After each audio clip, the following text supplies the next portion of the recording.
So some interesting things I've learned lately is that the sole is very useful in healing, and even broken bones.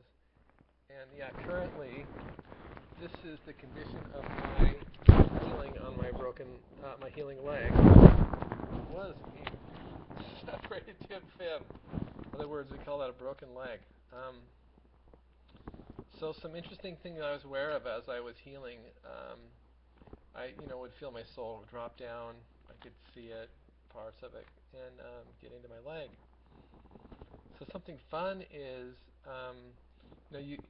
it really helps to have a sacred environment when you're healing, and most of the pain you experience with a broken bone, and other than um, you know, dynamic pain, things moving and bumping, is from spiritual interference.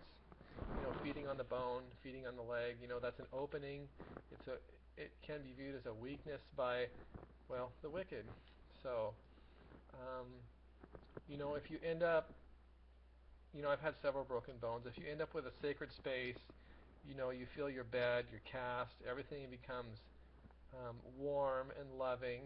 And hence, what do you know? When you break a leg, the tradition is to have a bunch of your friends sign your cast.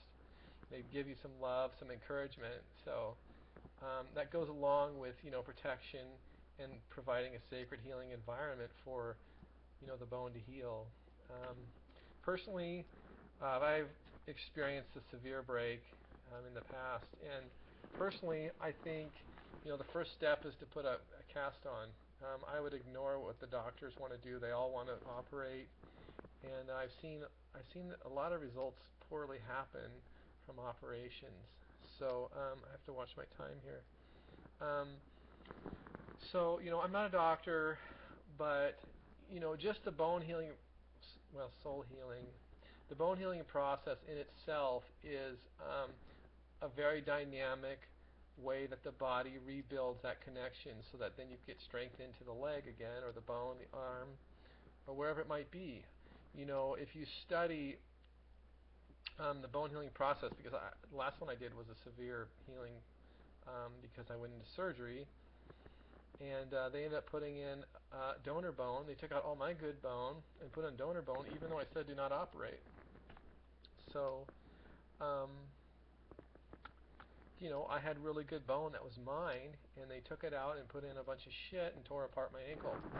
And that complicates the healing process, especially if you're a sacred person, who has seen miracles and such. So really, um, the the bone heals in such a way that it first brings in soft tissue, which is dang it, what's that stuff called? Basically gelatin. Um, it builds a soft tissue, then builds a fibrous network, and the fibrous network gets so strong that you begin to feel strength, and then after that it starts to bring bone, and that's when you have the bone cloud appearing in as little as 2 weeks. So you know, really, my advice for a broken femur is to use a bedpan and stay in bed. You can put traction on your leg and pull it down.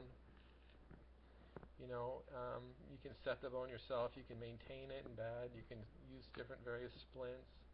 You can even go to the doctor and get a cast. But then again, you're looking at having to turn something that is really not alive with love into something that is, so that it has a protective healing environment. So I don't know the solution necessarily for that, but this beautiful air cast I have for low leg breaks would probably be good enough.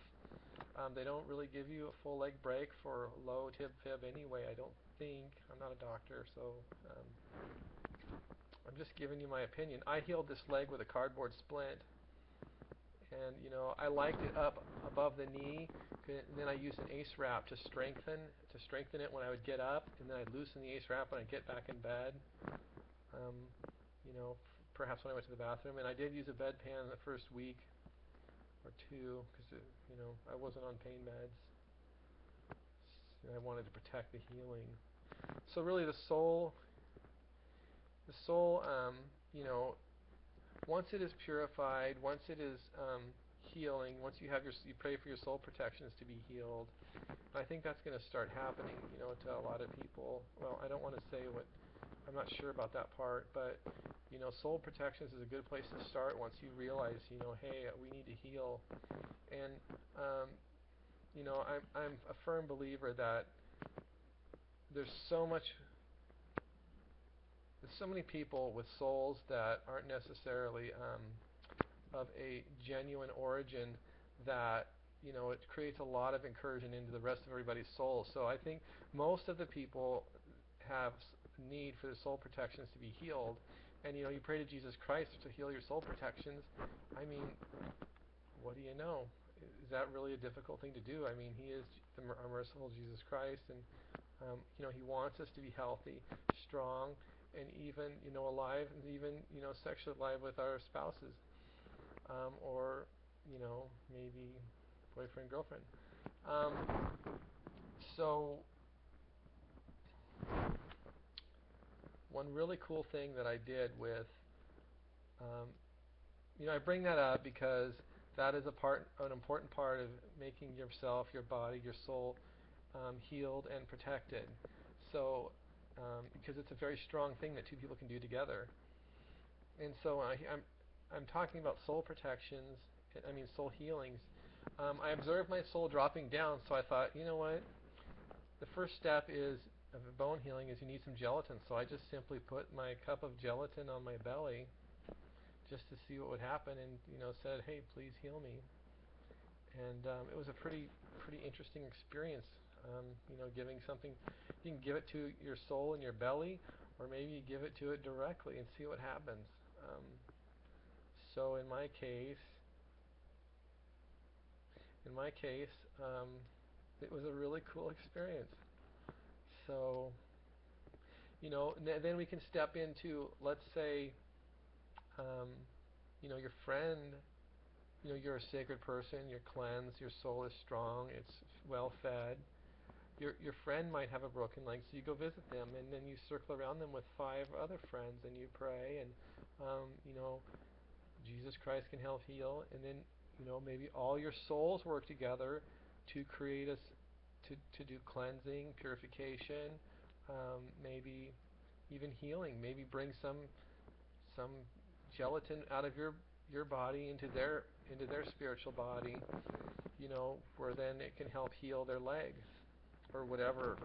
I wouldn't necessarily know exactly what might happen there, but I do know that people can have their souls heal other people, and it's preferred that you are sacred, that you are purified, that you pray, and maybe you pray for the blood of Jesus Christ before you do this, so then you're protected, and then they're protected, and maybe even then that what you do is more powerful.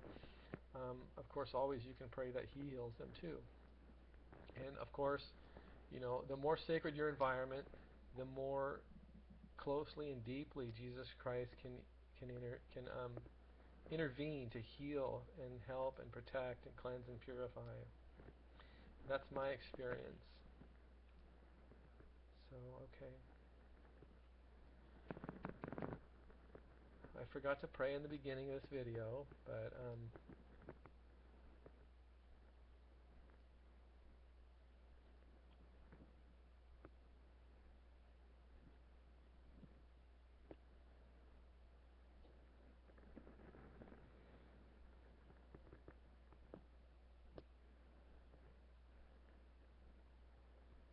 remember to pray, especially in the beginning, daily for the blood of Jesus Christ, and definitely before you go into a difficult or even interesting or fun situation.